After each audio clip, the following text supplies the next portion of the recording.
The snow fell quietly over the small town on Christmas Eve. White flakes covered the streets, the rooftops, and the parked cars. Warm yellow lights shined from house windows. Inside those homes, families were laughing, eating dinner, and preparing for Christmas morning. But outside, the cold wind moved through the empty streets, and a small girl stood alone near a street corner. She was thin and shaking. Her shoes were old and covered with snow. Her coat was too small for the freezing weather. In her hands she held a small wooden box. Inside the box were matches. She lifted the box toward people walking past, and spoke in a soft voice. "Matches, please buy matches." But no one stopped. Some people walked by quickly because of the cold. Some people did not even look at her. A few people gave her a quick sad glance and kept walking. Everyone was busy with Christmas shopping, warm food, and family plans. No one wanted to stand outside in the freezing wind. The girl lowered the box slowly. Her fingers were red from the cold, and her breath came out in small white clouds. Snow collected on her hair and shoulders, but she did not move. She had been standing there for hours. Her stomach hurt from hunger, but she stayed where she was because she had nowhere else to go. The girl's name was Lumi. She looked like a normal child, but she was not from Earth. Under the hood of her coat, small faint marks glowed softly near her temples. They were strange blue symbols that sometimes flickered like tiny stars. They were hidden under her hair, so no human could see them easily. Those glowing marks were the sign of her people. Lumi was from a distant world called Lysera, a planet far beyond the stars where the sky shined purple at night, and cities floated above bright silver oceans. Her people were peaceful and advanced. They believed knowledge and kindness were stronger than war. But not every species in the galaxy believed that. Months earlier, a powerful alien empire attacked Lysera without warning. Huge warships filled the sky. Cities burned under bright explosions. The peaceful world was destroyed in only a few hours. Lumi remembered the sound of alarms and the shaking ground beneath her feet. She remembered. The couple shook their heads and kept walking. Lumi slowly lowered her hands again. Her legs were shaking now. She wondered if she should leave and try to sleep somewhere warm, but she had not sold enough matches to buy food yet. The wind blew harder through the street. Not far away, a man walked through the snow carrying a small Christmas tree on his shoulder. His name was Daniel Carter. His boots made soft crunching sounds in the snow as he walked home from work.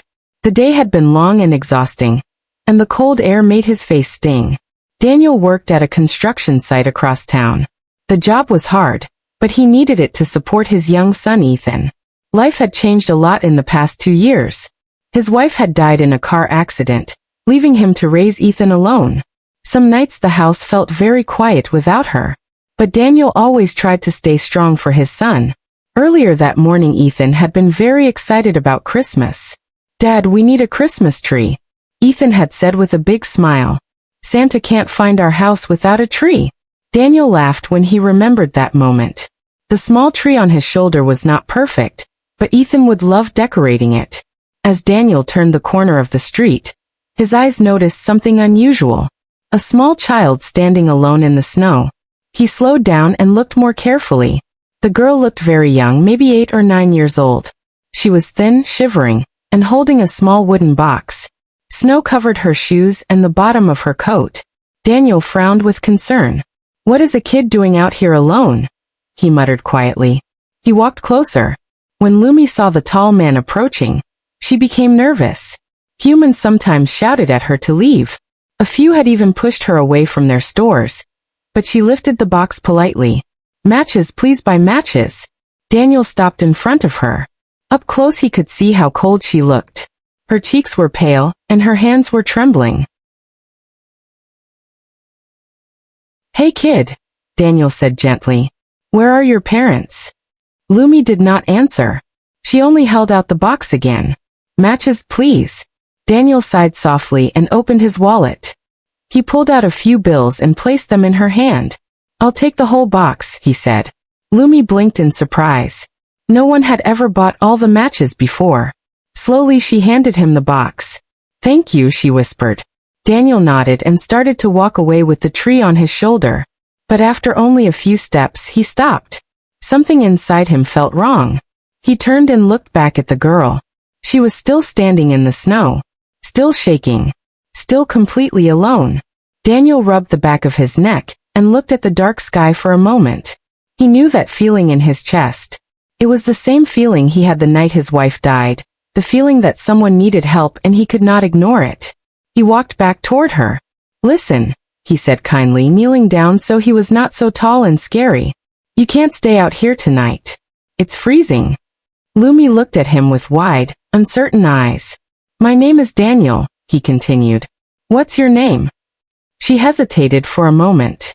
Her mother had warned her not to trust strangers easily, but the man's voice sounded calm and warm. "Lumi," she said quietly. Daniel smiled. "Well, Lumi, how about you come to my house tonight? My son and I have hot soup and a warm fire. And we just got a Christmas tree." "Christmas?" Lumi asked softly, confused. Daniel chuckled. "You've never heard of Christmas?" She slowly shook her head. Daniel stood up and gently held out his hand toward her. "Then maybe tonight you can learn." Lumi stared at his hand. Her heart beat faster. She knew humans might be dangerous if they discovered the truth about her. But the cold wind cut through her coat again, and she felt so tired. Slowly, carefully, she reached out and placed her small hand in his. The moment their hands touched, a strange warmth moved through Daniel's arm like a soft electric pulse. His eyes widened slightly in surprise. At the same time, the hidden alien marks near Lumi's temples flickered faint blue under her hood for just a second. Neither of them noticed it clearly. But far beyond Earth, deep in the darkness of space, a massive alien warship suddenly detected a faint signal. Red warning lights flashed across the command bridge. A cold mechanical voice spoke through the ship. "Royal survivor signal detected. Location identified, planet Earth. Prepare the fleet." Snow continued falling as Daniel and Lumi walked through the quiet streets. The town looked peaceful under the white winter sky. Christmas lights blinked on houses, and soft music came from open windows. Lumi walked beside Daniel slowly, holding his hand. She still felt nervous, but the warmth from his hand made her feel a little safer. Daniel noticed how light her hand felt. She was very thin. He wondered how long she had been outside in the cold. "You must be hungry," Daniel said kindly as they walked. Lumi looked up at him, but did not answer. Hunger was something she had learned to hide. They reached a small house at the end of the street. It was simple, with a small porch and warm yellow lights glowing inside the windows. Snow covered the roof and the yard. Daniel opened the door. Warm air rushed out into the cold night. "Ethan, I'm home," Daniel called. A small boy ran quickly from the living room. He had messy brown hair and excited eyes. But when he saw Lumi standing behind his father, he stopped in surprise. "Dad, who is that?" Ethan asked. Daniel set the small Christmas tree near the wall and smiled. "This is Lumi," he said. "She was outside in the snow selling matches. I thought she could stay with us tonight." Ethan looked at Lumi for a moment. Then he smiled widely. "You can help decorate the tree," he said happily.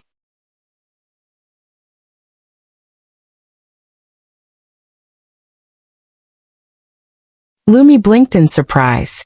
No one had ever invited her to do something like that before. Daniel led her inside and closed the door. The warmth of the house surrounded her immediately. The smell of soup filled the air. A small fire burned inside the fireplace. For the first time since arriving on Earth, Lumi felt truly warm. Daniel brought her to the kitchen table and placed a bowl of hot soup in front of her. "Eat slowly," he said gently. At first Lumi tried to eat carefully, but the hunger inside her was too strong. She quickly finished the soup. Ethan watched with curious eyes. "Dad, she eats faster than me," he whispered. Daniel chuckled and brought her another bowl. After dinner, Ethan excitedly pulled Lumi into the living room to decorate the tree. He handed her shiny ornaments and small lights. Lumi had never seen anything like it before. On her home planet, celebrations were very different, filled with glowing crystals and floating lanterns. But this felt happy. For a short time, Lumi forgot about fear. She laughed softly when Ethan placed a funny snowman ornament on the tree. Daniel stood nearby watching them. Seeing Ethan laugh like that again warmed his heart. Since his mother died, Ethan had not laughed this freely very often. But far above Earth, Something very different was happening. Deep in space, enormous alien warships moved silently through the darkness. Their metal bodies were shaped like sharp black blades, glowing with red energy lines. Inside the main warship, tall alien commanders stood before a large holographic screen showing a blue planet, Earth. The leader of the fleet stepped forward. His armor was dark silver, and his glowing red eyes studied the planet carefully. "The signal came from this world," he said in a cold voice.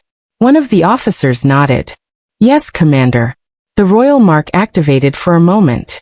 "The princess is alive." The commander's expression hardened.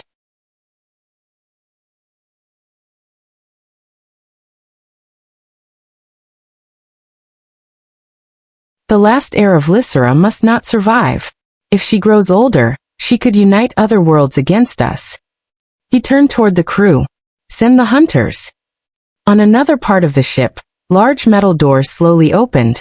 Inside the chamber stood several tall alien soldiers wearing black armor and long cloaks. Their helmets hid their faces completely. They were the Empire's best trackers. "Target, Lyseran Royal Survivor," the commander announced through the ship speakers. "Location Earth. Find the girl. Bring her back or destroy her." Moments later, several dark landing pods launched from the warship and shot toward Earth like falling stars. Back on the ground, the quiet town continued celebrating Christmas Eve. Inside Daniel's house, Ethan and Lumi finished decorating the tree. Colorful lights blinked gently in the room. "It's perfect," Ethan said proudly. Daniel clapped his hands softly. "Nice job, you two." Ethan ran upstairs to grab something. When he returned, he held a small wrapped box. "This was Mom's ornament," he said quietly. "She always put it on the tree." Daniel's smile softened with sadness. Ethan handed the ornament to Lumi. "You can hang it," he said. Lumi carefully took the small glass ornament. It shined softly in the tree lights. She placed it gently on one of the branches. Daniel watched the moment silently. For the first time in a long time, his house felt full again. But suddenly Lumi felt something strange. A faint vibration moved through her mind. Her body froze. The glowing marks near her temples began to warm slightly under her hair. She knew that feeling. Her eyes widened with fear. "They found me," she whispered softly. At that exact moment, several bright streaks of light appeared in the night sky outside the town. They moved quickly, like meteors falling toward Earth. Inside the house, Ethan ran to the window. "Dad. Look," he shouted. Daniel walked over and looked out. Far away near the forest, something crashed into the ground with a distant boom. Snow and smoke rose into the sky. Daniel frowned. "Probably a meteor," he said, unsure. But Lumi knew the truth. Her hands began to shake again. Those were not meteors. They were landing pods. Only one group in the galaxy used ships like that. The same empire that destroyed her home. At the crash site in the forest, one of the dark pods slowly opened with a loud metal hiss. Tall armored alien soldiers stepped out into the snow. Their helmets scanned the environment with glowing red sensors. One of them looked toward the town in the distance. A mechanical voice came from his helmet. "Royal signal confirmed nearby. Begin search." Back inside Daniel's house, Lumi stood quietly near the Christmas tree. The warm lights reflected in her worried eyes. Daniel noticed her fear. "Hey, what's wrong?" he asked gently. Lumi looked at him but did not know how to explain. How could she tell this kind human that dangerous alien hunters were now on his planet? Because of her. She lowered her eyes. But deep in the snowy forest, the alien hunters were already moving. Step by step. Closer to the town. Closer to the house. Closer to the little alien girl hiding beside a Christmas tree. The night grew quieter as snow continued to fall over the small town. Christmas lights still glowed on houses, and most families were inside enjoying the warmth of their homes. But in the dark forest outside the town, tall shadows moved slowly between the trees. The alien hunters had arrived. Their heavy boots pressed deep into the snow as they walked forward. Their black armor reflected faint red light from the scanners built into their helmets. One of the hunters stopped and raised his arm. A small holographic screen appeared in front of him. A blinking blue signal appeared on the map. "The royal signal is close," the hunter said in a cold mechanical voice. Another hunter turned toward the town lights in the distance. She is hiding among the humans. Search every structure. The hunters began moving again, silent and patient like predators. Inside Daniel's house, the fire in the fireplace burned softly. The Christmas tree lights blinked gently across the room. Ethan had fallen asleep on the couch, holding one of the tree ornaments in his small hands. Daniel covered him with a blanket and smiled quietly. Then he looked toward Lumi. She was standing near the window, staring outside into the snowy night. Her face looked worried and pale. Daniel walked over slowly. "Hey," he said gently. "You okay?" Lumi turned toward him. Her eyes were filled with fear. "They are coming," she whispered. Daniel frowned slightly. "Who is coming?" Lumi looked down at the floor. She knew she could not hide the truth anymore. These humans had given her warmth and kindness when she needed it most. "They are looking for me," she said softly. Daniel waited for her to continue. "I am not from Earth." For a moment the room became very quiet. Daniel blinked in confusion. But before he could ask anything, Lumi slowly pulled back the hood of her coat. The faint blue marks near her temples began glowing softly. Daniel stared in shock. "What?" he whispered. "My home planet was destroyed," Lumi explained quietly. "A powerful empire attacked us. My parents sent me away to survive." Her voice trembled.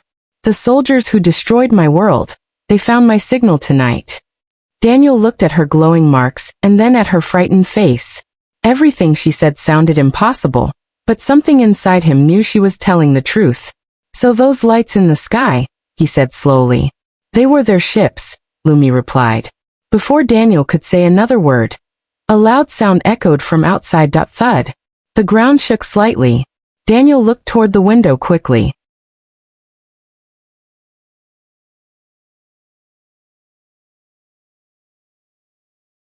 Footsteps crunched through the snow outside the house. Heavy footsteps. Lumi's eyes widened with fear. "They're here." Daniel's heart began beating faster. He slowly turned off the living room lights and moved carefully toward the window. Outside, several tall dark figures were walking across the yard. Their red scanning lights moved slowly across the house. Daniel's mind raced. Aliens. Real aliens. And they were here for the small girl standing behind him. Daniel looked back at Lumi. She looked small and terrified. In that moment, "I don't care about your orders," Daniel said. "You're not taking her." The alien soldiers moved forward. But suddenly something unexpected happened. Lumi's glowing marks became brighter. A strong blue light spread across the room. Daniel felt the same warm pulse move through his body again, stronger than before. It was the same strange energy he felt when he first held her hand. The alien hunters stopped immediately. Their scanners flashed warnings. Energy surge detected. Glycerin royal power activating. Lumi looked confused as the blue light surrounded her. The energy grew stronger and stronger. Her people had special abilities connected to their royal bloodline. Abilities that awakened only when they were in great danger. The house lights flickered. Wind moved through the room, even though the windows were closed. The alien soldiers tried to raise their weapons again, but the blue energy suddenly pushed them backward. They crashed against the wall with a loud metal sound. Daniel stared in shock. Lumi lifted her hands without understanding how she was doing it. The glowing energy expanded across the room. The alien hunters' armor began sparking as their systems failed. One by one their weapons shut down. Outside in the sky, the large alien warship detected the powerful signal. Inside the ship, alarms started ringing. Royal energy level rising. Human interference detected. The alien commander stared at the screen showing the energy burst. "Impossible," he whispered. Back inside the house, the last alien hunter tried to stand again. But the blue energy lifted him off the ground and threw him back through the broken door into the snow outside. Silence returned to the house. The glowing energy slowly faded around Lumi. She lowered her hands, breathing quickly. Daniel looked around the room in disbelief. The alien soldiers were gone. Ethan slowly peeked over the couch. "Dad, that was awesome," he whispered. Daniel laughed nervously. Lumi looked down at her hands, still confused about the power she had used. But far above Earth, The alien warship began turning away from the planet. The commander spoke with anger in his voice. The princess has awakened her power. Retreat for now. But this is not over. Back in the small house, snow continued falling quietly outside. The Christmas tree lights still blinked softly in the living room. Daniel placed a gentle hand on Lumi's shoulder. You're safe here, he said. For as long as you need. Lumi looked at him and then at Ethan, who smiled at her from the couch. For the first time since her world was destroyed, she felt something she thought she had lost forever. A family. And on that quiet Christmas night, a human father had proven something the entire galaxy would soon learn. Humans may be ordinary, but when they choose to protect someone, they never back down.